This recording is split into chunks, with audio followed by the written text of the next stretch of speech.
Shabbat Shalom. My name is Robin. Welcome to this week's Meditation Minute.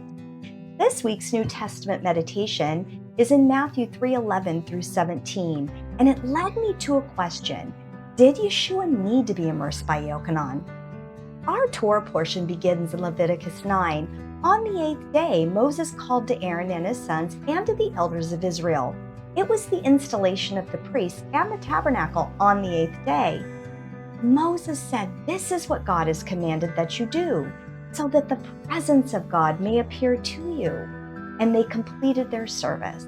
But Aaron's sons, Nadab and Abihu, each took his fire pan, put fire in it, and offered it before God, and it was considered alien fire. As a result, fire came forth from God and consumed them, and they died. We also read from the Haftorah in 2 Samuel, David brought up the ark of God by oxen on a cart. The ox stumbled, and Uzzah grabbed the ark. The anger of God was aroused, and God struck him. Uzzah grabbed the ark that should have been carried by the Levite.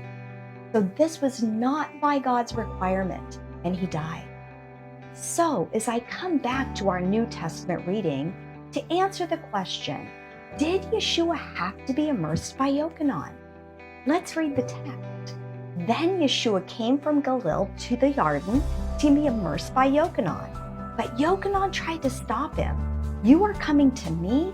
I ought to be immersed by you." Yeshua answered him, "Let it be this way now, because we should do everything righteousness requires." In other words, God's requirement.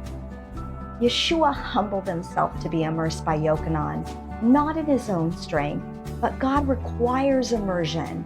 Then as soon as Yeshua came up out of the water, at that moment, heaven was opened. He saw the Spirit of God coming down upon him like a dove, and a voice from heaven said, "This is my Son whom I love. I am well pleased with him."